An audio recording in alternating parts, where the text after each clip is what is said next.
go. Oke guys, jadi kali ini kita akan ngebahas salah satu komedian stand up komedi yang sekarang ini sedang marak-maraknya di perbincangan hangat ya. Jadi kali ini kita akan ngebahas Coki Pardede, di mana di situ ya telah dikonfirmasi atau disampaikan dengan jelas bahwasanya memang terjadi yang namanya penangkapan Coki Pardede yang melakukan percimengan, sabu nyimeng nggak jalan sekarang. Jadi gini guys, jadi sebenarnya aku respect sih sama yang namanya Coki Pardede karena dengan pemikiran dia yang sangat luas dan kayak dia pun seperti ini sih tuanya. Pemikiran dia yang luas dan sangat terbuka melihat sesuatu dengan cara yang sangat terbuka gitu kan.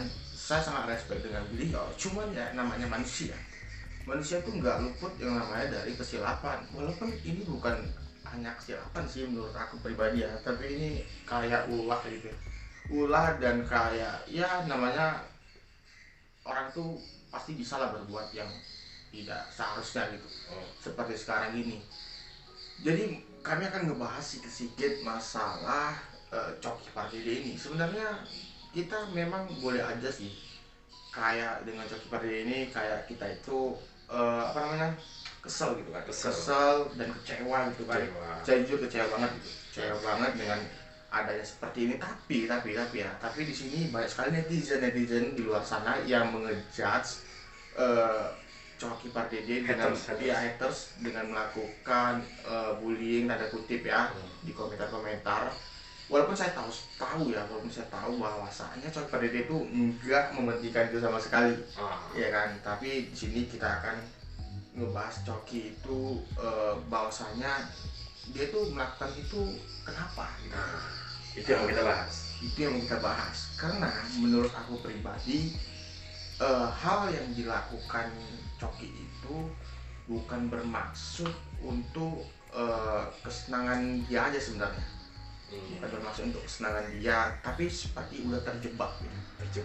Terjebak dalam lingkaran di mana lingkaran itu yang udah tidak bisa dilepas lagi dengan dia udah terlalu candu kali dengan barang haram itu. Dan tadi saya sempat lihat juga kan di salah satu podcast Deddy Corbuzier, kita tahu lah ya kan, the father of YouTube, ya kan, Deddy Corbuzier. Di situ ada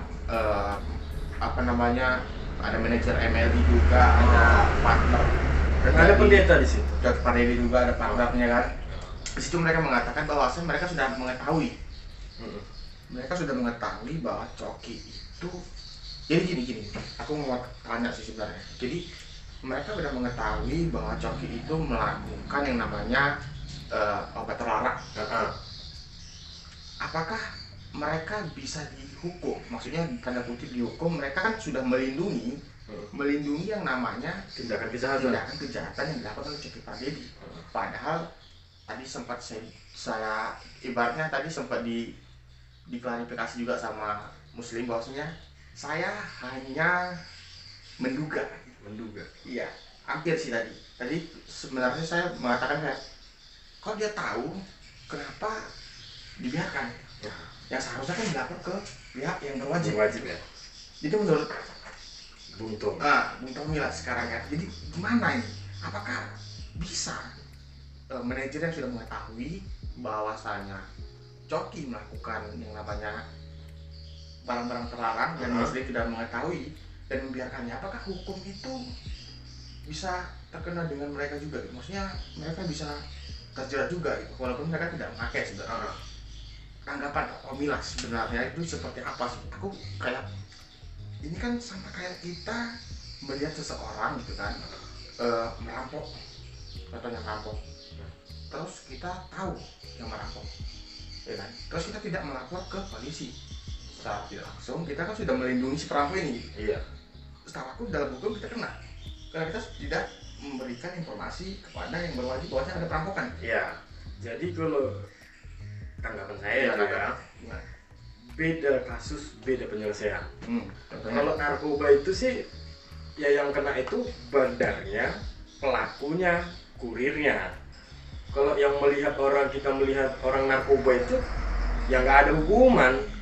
Kalau berarti dia itu kayak sebenarnya tapi sebenarnya sih salah juga sih memang. Maksudnya si muslim kalau melaporkan ke polisi salah juga dalam konteks pertemanan. Ya, pertemanan kan. Tapi logikanya yang aku resap gitu kan. Kenapa tidak dilaporkan? Iya, kenapa laporan polisi? Tapi setelah aku lihat di salah satu podcast itu, bahwasanya mereka sudah tahu tapi mereka berusaha dengan cara sendiri. Maksudnya cara sendiri itu mereka sampai mengundang pendeta Yeri itu untuk melakukan mediasi biar supaya Coki ini ke arah yang lebih baik lah. Iya, cara yang lebih baik. Tapi seperti yang tadi saya sampaikan tadi kan, berarti tidak harus dihukum gitu ya, tidak ada hukumannya. Kalau kasus narkoba ini kalau dia memang punya ya, dia bisa direhab kok, tapi beda sama bandarnya kan gitu. Contoh lah ada yang lalu-lalu kan, kalau memang dia bisa direhab, contoh maaf inisial LF Raffi Ahmad kan gitu, dia bisa direhab kan begitu ya, direhabilitasi. Dia menjalani rehabilitasi. Mungkin kalau seorang Coki Pardede ini nih, kalau menurut saya ujung-ujungnya rehab. Ujung-ujungnya rehab. Memang keputusan dari polisi belum tahu, masih 50-50.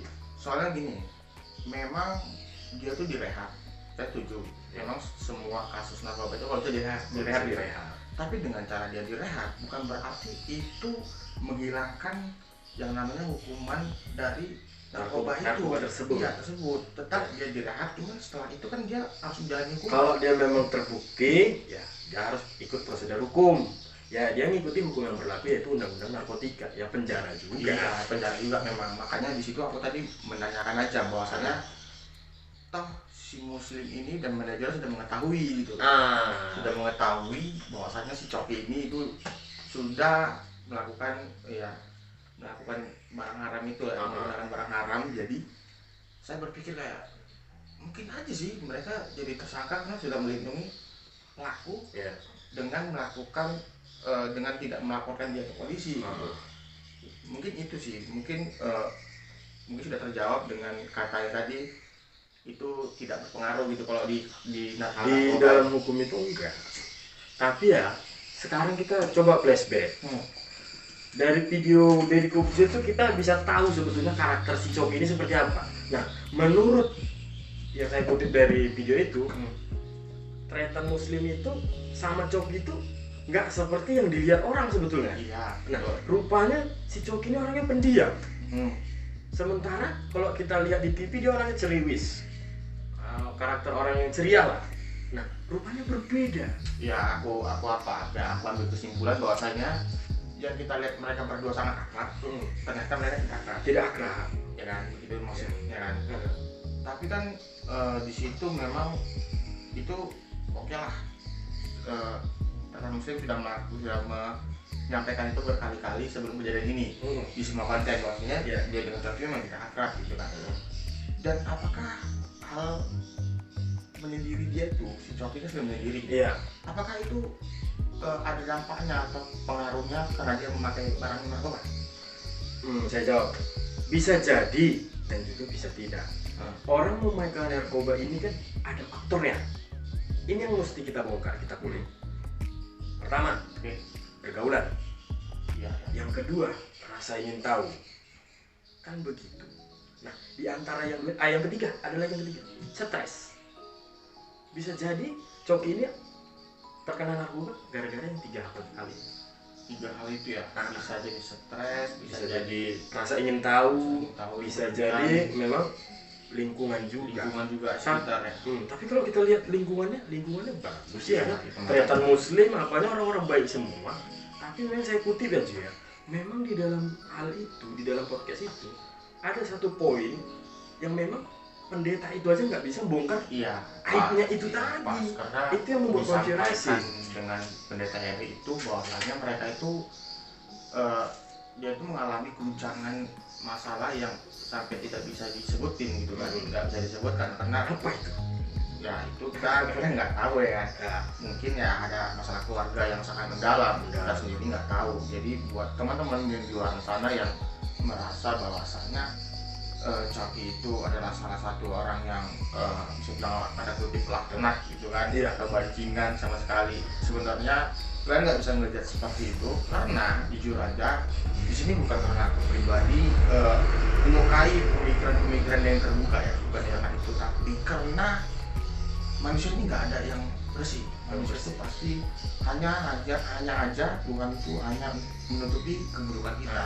Manusia itu pasti ada cacatnya. Iya, belum membuka aib kita gitu, seperti itu kan. Jadi buat teman-teman semua netizen, saya harap kalian tuh mengerti bahwasanya ya ikuti aja lah prosesnya seperti apa gitu kan.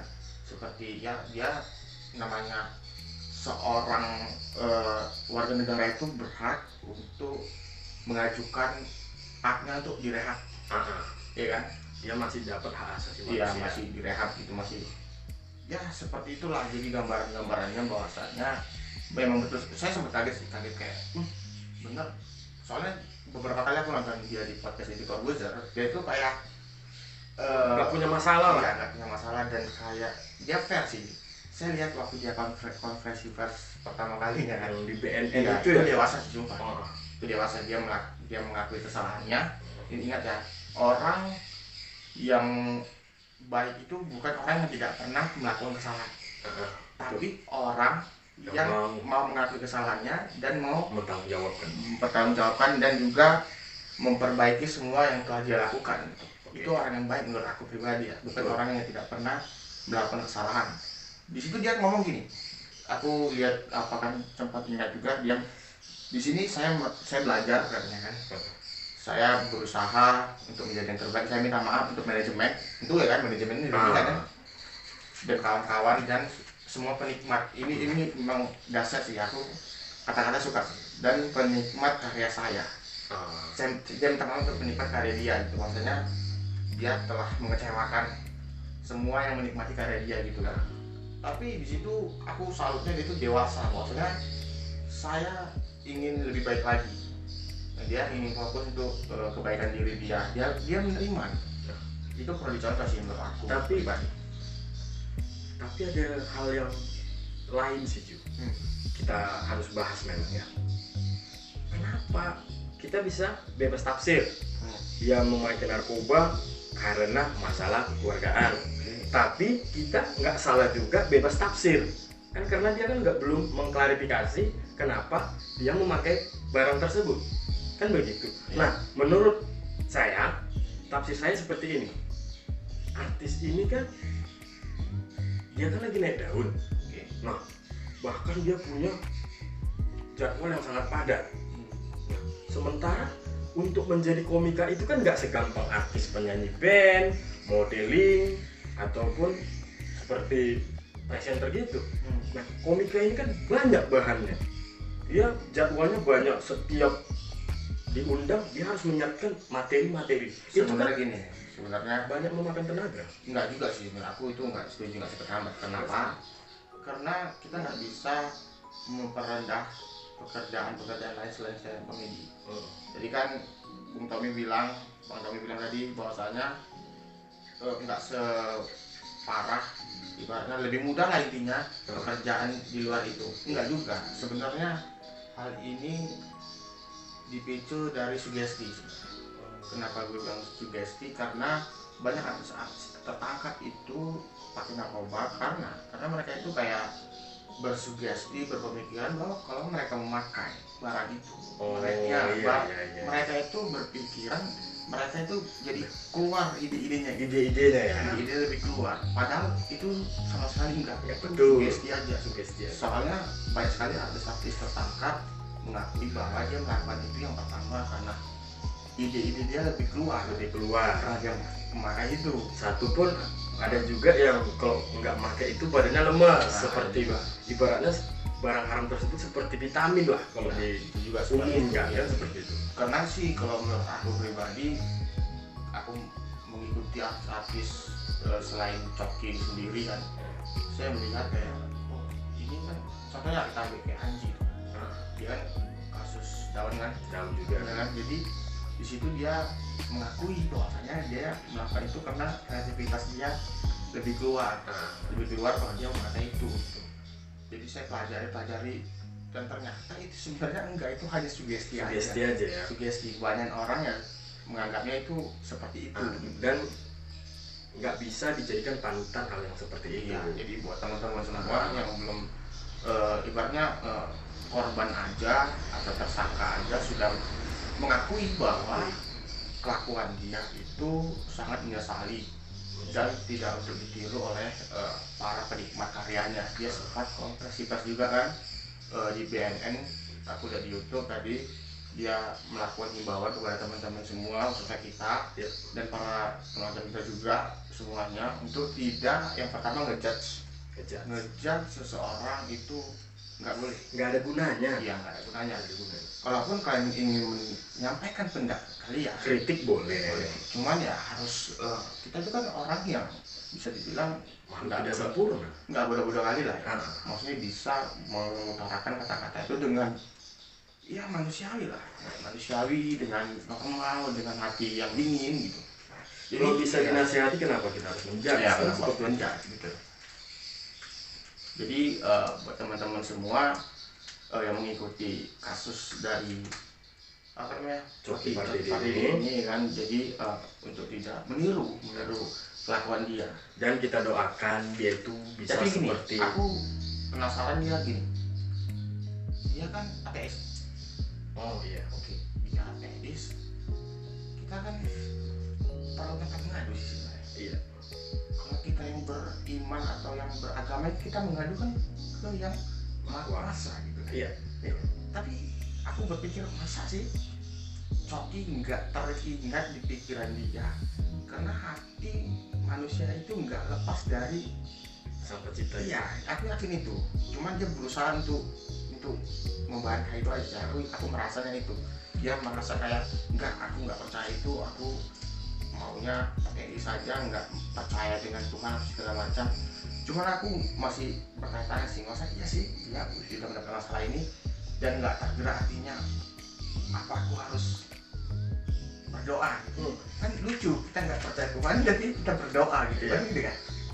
Ya kita kayak aku pribadi pernah kayak mengalami masa-masa sulit gitu kan, masa sulit kita berpikir kayak ya Allah kan gitu kan, ya ini gitu kan, ada tempat mengadu, tempat walaupun hanya sebagai ungkapan spontanitas saja gitu. Tapi kenapa? Aku yakin dia pasti, dia kan dari keluarga Nasrani gitu. Iya. Keluarga Nasrani pasti kayak Tuhan Yesus atau gimana lah gitu kan.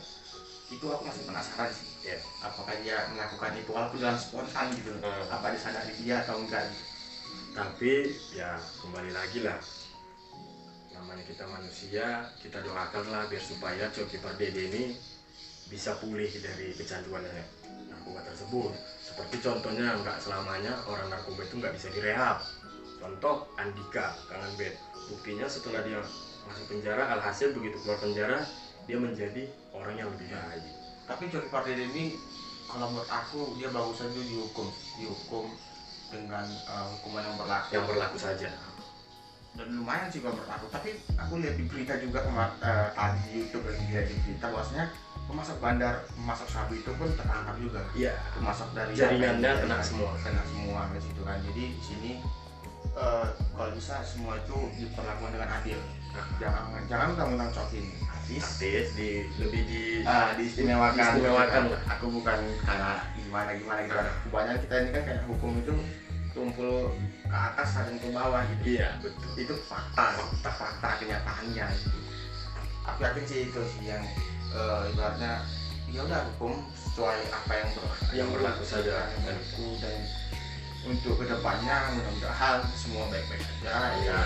Semua baik-baik aja dan kita selalu diberikan kesehatan. Lagi di masa pandemi sekarang ini kita tuh kayak ada rasa sulit, seharusnya kita lebih bersatu dalam menghadapi semua masalah, tidak terpecah berai. Jadi buat kalian yang suka dengan channel ini adalah salah satu channel yang ngebahas sebuah masalah-masalah kecil dari sudut pandang kami berdua masing-masing gitu. Jadi buat kalian yang suka dengan sudut pandang kami, kalian bisa komentar aja, komentar, like, dan nggak suka kalian bisa dislike juga, nggak Dan masalah. kritik kalian itu untuk membangun kami. Oke ya, kalian bisa dislike juga, kalian bisa like, kalian bisa share, kalian bisa Subscribe. kalian bisa semuanya. Untuk kesalahan-kesalahan sedikit kami mohon maaf. Disclaimer, kami di sini hanya menyampaikan sesuai apa yang kami ketahui. Itu disclaimer kami tidak menyampaikan apa yang tidak kami ketahui. Dan buat kesalahan-kesalahan yang kami sampaikan kami mohon maaf semua. Oke, karena ini sangat sensitif sebenarnya. Ya, Ya kan, karena aku jujur aja, karena channel ini konten yang sedikit berbahaya. berbahaya menurut kami pribadi, walaupun sebenarnya Coki sendiri pernah mengatakan sendiri bahwasanya kalian bebas mengutarakan apa yang kalian ingin utarakan, Ya, tapi dengan konsekuensi yang kalian utarakan kan harus siap menerimanya. Begitu sih sebenarnya. Ini bahasa dia kena sama dia sendiri sih sebenarnya, sama kayak dia melakukan kayak aku nggak masalah dengan orang ini, dia pernah bercerita gitu kan. Yang masalah itu biarkan dia menjalani hukuman sesuai prosedur yang berlaku. ya. Jadi karena itu aku ingat kayak oh iya lah, jadi Balik ke dia. ya konversi itu pun membuat dia dewasa. Oke guys, peace. Jadi kali ini kita udah dulu.